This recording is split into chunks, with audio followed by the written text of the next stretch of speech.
Hello students, I welcome you all to my YouTube channel. बच्चों, आज का जो हमारा टॉपिक होना है that will be continuation of thermodynamics, जिसमें हमने पिछले वीडियो में क्या देखा था, टर्मिनोलॉजीज हमने स्टार्ट करा था, जहां पे हमने क्या क्या देख रखा अभी तक, सिस्टम, सराउंडिंग, बाउंड्रीज क्या होती हैं, ये बेसिक चीजें हमने पढ़ी है। हमने इंटेंसिव प्रॉपर्टी, एक्सटेंसिव प्रॉपर्टी क्या होती है, वो सारी चीजें देखी थी।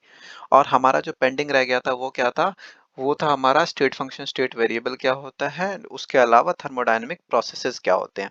तो इस वाले वीडियो में बच्चों मैं एक्सप्लेन करूंगा आपको कि स्टेट फंक्शन, स्टेट वेरिएबल क्या होता है। बहुत बच्चों को कंफ्यूजन होती है इसमें, बड़ी अच्छी तरीके से इसको क्लियर करेंगे। आई होप आपको समझ में आएगा। चलिए स्टार्ट करते हैं। तो जैसा कि नाम से आपको पता चल रहा है, स्टेट फंक्शन और state variable. Okay, state variable. So just एक चीज बच्चों, ये कुछ अपडेट आया है माइक्रोसॉफ्ट व्हाइट बोर्ड में। ये क्या करता है, जब मैं कुछ लिखता हूँ तो ऑटोमेटिक कुछ ठीक करने की कोशिश करता है। अब मेरे को ऐसा लग रहा है ठीक करने की जगह खराब कर रहा है। ठीक है, तो इसको एडजस्ट करना थोड़ी देर। ओके, सो स्टेट फंक्शन और स्टेट वेरिएबल। देखो, सबसे पहले मैं डेफिनेशन बताता हूँ एंड उसके बाद इजी लैंग्वेज में आपको समझाएंगे कि क्या होता है। डेफिनेशन लिखते हैं, दीज आर, देखो क्या कर रहा है, मैं इसको हटाता हूँ। These are fundamental properties. These are fundamental properties, आप इसको नोट डाउन कर सकते हो। These are fundamental properties which determines which determines which determines state of a system, state of a system. अब ध्यान से सुनना क्या बोल रहा हूं मैं। सिस्टम आपको पता है क्या होता है, एक ऐसा जगह, एक ऐसा एरिया जहां पे आप ऑब्जर्व कर रहे हो थर्मोडायनेमिक एक्सपेरिमेंट को। तो मान लो ये एक सिस्टम है। ओके, यहाँ पे पानी गर्म है और ये सराउंडिंग को जा रहा है इसका हीट, ये एक सिस्टम है। Okay, so these are fundamental properties which determines the state of a system. That means state function और स्टेट वेरिएबल कुछ ऐसी प्रॉपर्टीज होती हैं जो डिटरमाइन करती है कि मेरा सिस्टम किस स्टेट में है। अगर मान लो कि टाइम t1 पे मैं इसको गर्म छोड़ के गया, अब मैं 1 घंटे बाद आता हूँ टाइम t2 पे, तो अभी भी मेरा ग्लास वहीं पे है अनटिल अनलेस कोई चुरा के ले जाए। और यहाँ से मे बी अब इतनी ज्यादा हीट नहीं निकल रही होगी क्योंकि थोड़ा सा टेम्परेचर कम हो गया होगा। तो मैं क्या बोलूंगा, दोनों जो सिस्टम है इसका स्टेट डिफरेंट है। एक टाइम ये ज्यादा गर्म था, दूसरे टाइम कम गर्म है। तो दैट मीन सिस्टम को अगर आपको एक्सप्लेन करना है, सिस्टम के बारे में फंडामेंटल प्रॉपर्टीज को डिटरमाइन करना हो सिस्टम के, तो कुछ तो पैरामीटर्स चाहिए। क्या क्या पैरामीटर्स हो सकते हैं? प्रेशर हो सकता है, वॉल्यूम हो सकता है, टेम्परेचर हो सकता है, बाकी सारी चीजें मैं बताऊंगा क्या क्या हो सकता है। दैट मीन्स ये सारे एक ऐसे वेरिएबल हैं जो आपको बताएंगे कि जो आपका सिस्टम है वो किस स्टेट में है। करेक्ट, सिस्टम आपका किस स्टेट में है। तो उसी को आप क्या बोलते हो, स्टेट फंक्शन, स्टेट वेरिएबल। आई होप आपको समझ आया होगा। ओके, याद रखना, जो एक और बहुत इंपॉर्टेंट चीज मैं अभी बताने जा रहा हूँ, इसको मैं हटाता हूँ, या फिर एक काम करते हैं, रुको, इसको मैं ड्रैग कर लेता हूँ ऊपर ताकि मैं बात वाली चीज आपको दिखा सकूं। ओके, नाउ अब अगर आपसे पूछा जाए कि जो एक एग्जांपल आपके साथ लेते हैं, लेट्स से दो केस लेते हैं। केस वन, आपके पास एक मम्मी ने दूध का ग्लास दिया पीने को, बहुत गर्म था, आपने बोला थोड़ी देर बाद पीऊंगा। ओके, हुआ क्या कि उस टाइम मान लो कि 50 डिग्री सेल्सियस था इसका टेम्परेचर, आपने इसको हाफ एन आवर छोड़ दिया। ओके, एंड थोड़ी देर बाद जब इसका टेम्परेचर मान लो कि 35 डिग्री सेल्सियस हो गया, कम हो गया। अब आपका, क्योंकि हाथ, खुद आपका हाथ, ह्यूमन बॉडी टेम्परेचर कितना होता है 37 डिग्री सेल्सियस के आसपास, तो ये आपको नॉर्मल लगेगा, आप आराम से पी लोगे इसको। तो ये दोनों एक डिफरेंट स्टेट है, डिफरेंट स्टेट है किसके, सिस्टम के। एक सिस्टम, सेम सिस्टम, उस सिस्टम का डिफरेंट स्टेट हो गया क्योंकि टेम्परेचर एक बार ये है, दूसरी बार टेम्परेचर ये है।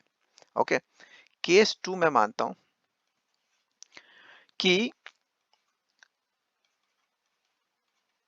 मम्मी टेम्परेचर आपको जब दूध दे के गई तो उस टाइम तो टेम्परेचर 50 डिग्री सेल्सियस था, आप थोड़ी देर कहीं और चले गए।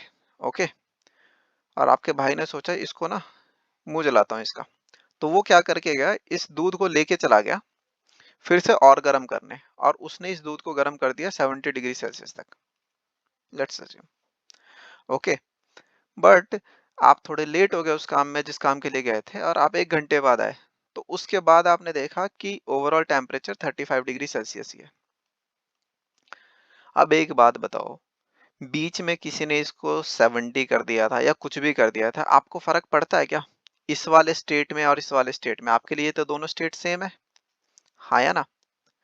दैट मीन्स टेम्परेचर एक ऐसा स्टेट फंक्शन हो गया, टेम्परेचर एक ऐसा स्टेट फंक्शन या स्टेट वेरिएबल हो गया जिसकी वैल्यू किस चीज पर डिपेंड कर रही है, खाली इनिशियल एंड फाइनल स्टेट पे। तो आपको पता है इस वाले में जो नाम है इनका, ये जो सॉरी नाम है स्टेट फंक्शन स्टेट वेरिएबल, इसमें स्टेट का मतलब ही यही होता है जो किस चीज पे डिपेंडेंट हो, स्टेट पे, initial state and final state पे, वो पाथ पे डिपेंडेंट नहीं होते। देखो दो तरीके के फंक्शन हो सकते हैं, अगर मैं थर्मोडायनेमिक्स के पर्सपेक्टिव से बात करूं तो स्टेट फंक्शन हो सकते हैं एंड पाथ फंक्शन हो सकते हैं। कुछ ऐसी चीजें होती हैं जो इस चीज पर डिपेंड करती है कि उसको कैसे किया गया, मतलब मैंने 50 से पहले फिर 70 कर दिया, 70 से वो 35 हुआ, या मैं डायरेक्टली 50 से उसको 35 होने देता। अगर कोई चीज खाली इनिशियल और फाइनल पे डिपेंड करती है, जैसा कि टेम्परेचर है, आप इस केस में भी आपको 15 डिग्री सेल्सियस कम टाइम ठंडा, मतलब ठंडा लगे, और इस केस में भी 15 डिग्री सेल्सियस ठंडा लगे, आपको फर्क ही नहीं पड़ता बीच में क्या हुआ था, राइट? तो ये एक स्टेट फंक्शन हो गया। लेकिन पाथ फंक्शन क्या होगा? पाथ फंक्शन जैसे वर्क होता है, आप इस पॉइंट से इस पॉइंट पे ऐसे जाओगे तो, और ऐसे जाओगे तो, ये पाथ पे डिपेंडेंट है कि वर्क कितना होगा, राइट? तो उसको आप क्या बोलोगे? उसको आप स्टेट फंक्शन नहीं बोलोगे, उसको पाथ फंक्शन बोलोगे। लेकिन यही अगर मैं डिस्प्लेसमेंट की बात करूं तो कैसे भी आओ, राइट? डिस्प्लेसमेंट तो उतना ही होना है हर बार, तो डिस्प्लेसमेंट आप एक तरीके से स्टेट फंक्शन बोल सकते हो, लेकिन डिस्प्लेसमेंट हाँ, थर्मोडायनेमिक स्टेट का कोई आप नहीं बोल सकते स्टेट फंक्शन, क्योंकि डिस्प्लेसमेंट का क्या लेना देना है थर्मोडायनेमिक्स के दुनिया में।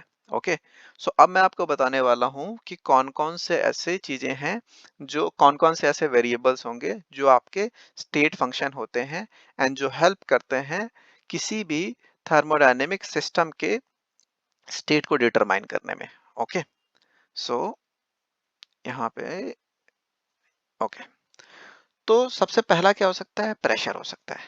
ओके, प्रेशर हो सकता है, ये मैं आपको एक एक करके बता रहा हूँ, आप ध्यान रखना है कि कौन कौन सी चीजें होती हैं। प्रेशर, प्रेशर एक क्या है?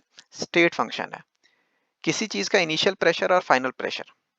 इस चीज पे अगर मैं किसी दो सिस्टम हो गया एंड उसमें ये पता करना है कि हाँ, ये एक इनिशियल स्टेट है, इनिशियल स्टेट एक फाइनल स्टेट है, अगर इनिशियल स्टेट का प्रेशर और फाइनल स्टेट का प्रेशर सेम है, मेरे को कोई फर्क नहीं पड़ता बीच में बढ़ाया था कम किया था, मेरे हिसाब से प्रेशर चेंज जीरो ही है। ओके, तो दैट मीन्स स्टेट बताने में कौन कौन सी चीज काम आती है कि ये एक पर्टिकुलर स्टेट में अगर मेरा थर्मोडायनेमिक सिस्टम है और एक पर्टिकुलर स्टेट में, इनिशियल स्टेट में, एक फाइनल स्टेट में है, तो कौन कौन सी चीजें हेल्प करेगी इस स्टेट को एक्सप्लेन करने में, राइट? जैसे आपका स्टेट क्या हो सकते हो, अब मैं बोलूँ कि अभी मैं बोल रहा हूँ, मैं लिख रहा हूँ, मैं पढ़ रहा हूँ, तो ये एक मतलब वेरिएबल है जो बता रहा है कि ये बंदा कर क्या रहा है। मैं सो रखा हूँ तो आंख बंद है, सो रखा है, हिलडुल नहीं रहा, तो ये भी एक वेरिएबल है जो बता रहे हैं, राइट?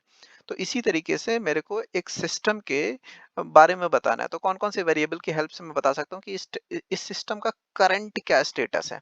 तो मैं प्रेशर बता सकता हूँ इस सिस्टम का करेक्ट, मैं टेम्परेचर ये पता नहीं क्या हो जाता है, ठीक है, प्रेशर बता सकता हूँ मैं टेम्परेचर बता सकता हूँ, मैं वॉल्यूम बता सकता हूँ, मैं इंटरनल एनर्जी बता सकता हूँ। अभी हमने पढ़ा नहीं है इंटरनल एनर्जी, जब हम पढ़ेंगे तो अभी एक्सप्लेन अच्छे तरीके से एक्सप्लेन कर देंगे कि क्या होता है, बट अभी के लिए याद रखो, कई जगह इंटरनल एनर्जी को यू से भी डिनोट करते हैं, कई जगह इसको ई से भी करते हैं। ओके, अलग अलग बुक्स में अलग अलग है।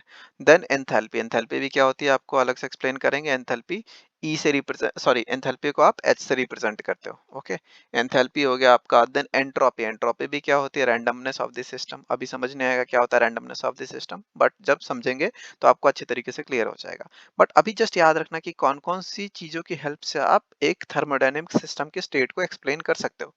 तो वो क्या हो गया आपका? Pressure, temperature, volume, internal internal energy, enthalpy, entropy, Gibbs energy, G से डिनोट करते हैं Gibbs free energy. Okay, and then number of moles. I hope आपको अच्छे तरीके से क्लियर हो गया होगा कि अगर मेरे को किसी भी थर्मोडायनेमिक सिस्टम के स्टेट को एक्सप्लेन करना है तो कौन-कौन सी चीज़ों के हेल्प से कर सकता हूँ और इनको स्टेट वेरिएबल ही क्यों बोलते हैं, इसको पाथ वेरिएबल क्यों नहीं बोलते? क्योंकि इन सारी चीज़ों जितने भी ये मैंने टर्म्स लिखे हैं ना, इन सब की जो वैल्यू होती है, अगर मैं 2 सिस्टम को कंपेयर कर रहा हूँ, 2 अलग-अलग सिस्टम इनिशियल और फाइनल को, तो खाली इनिशियल और फाइनल पे डिपेंड करती है। कोई फ़र्क नहीं पड़ता, लेट्स सपोज़ टेम्परेचर यहाँ पे T1 था, टेम्परेचर यहाँ पे भी T1 है, सब कुछ मतलब अब एक केस में आपने बढ़ा के कम किया और दूसरे केस में कम करके बढ़ाया। अगर इनिशियल और फाइनल टेम्परेचर सेम है, तो दैट मीन्स इन दोनों सिस्टम में एटलीस्ट टेम्परेचर के पर्सपेक्टिव से तो कोई चेंज नहीं होगा। मैं बोलूँगा टेम्परेचर के रिस्पेक्ट में दोनों सिस्टम में कोई फ़र्क नहीं है। लेकिन अगर मैं वर्क डन की बात करता, लेट्स सपोज, तो अगर आपने किसी चीज को एक पर्टिकुलर पाथ को फॉलो करा के वर्क डन कराया और दूसरे पाथ को फॉलो करके वर्क डन कराया, तो आप ये नहीं बोल सकते क्योंकि इनिशियल और फाइनल सेम है तो टोटल वर्क डन सेम होगा। बिल्कुल ऐसा नहीं होगा क्योंकि वो पाथ डिपेंडेंट है, राइट? जैसा आप डिस्टेंस और डिस्प्लेसमेंट की बात करते हो, बहुत बेसिक में अगर मैं समझाऊं कि ये पॉइंट ए है, ये पॉइंट बी है, ओके? अगर इसके बीच में जाना तो डिस्प्लेसमेंट तो ये हुआ, लेकिन डिस्टेंस आप कैसे भी ले सकते हो, राइट? तो total distance is a path variable, right? Total distance is a path variable क्योंकि वो डिपेंडेंट है कि कहां से जा रहा है। लेकिन displacement is never a path variable, चाहे आप कैसे भी जाओ, डिस्प्लेसमेंट तो इतना ही हुआ है जो शॉर्टेस्ट डिस्टेंस है। ठीक है? तो ध्यान रखना कि स्टेट वेरिएबल या स्टेट फंक्शन क्या होता है। ये ऐसे वेरिएबल, ऐसे टर्म्स होते हैं जो हेल्प करते हैं किसी भी सिस्टम के करंट स्टेट को बताने में। और वो क्या-क्या हो सकते हैं? Pressure, temperature, volume, internal energy, enthalpy, entropy, free energy, गिव्स फ्री एनर्जी और number of moles. I hope आपको ये वीडियो पसंद आई होगी बच्चों। अगर हाँ, तो लाइक, शेयर, सब्सक्राइब जरूर करना। नेक्स्ट वीडियो में आपको मैं थर्मोडायनेमिक प्रोसेसेस, जैसे आइसोथर्मिक प्रोसेस होता है, आइसोकोरिक प्रोसेस होता है, आइसोबारिक प्रोसेस होता है, साइक्लिक प्रोसेस होता है, देन एडियाबेटिक प्रोसेस होते हैं। ये सारे प्रोसेसेस क्या होते हैं, बहुत इजी लैंग्वेज में आपको समझाऊंगा। But this is it for now. Thanks for watching this particular video बच्चों। बाय बाय, नेक्स्ट वीडियो में मिलेंगे।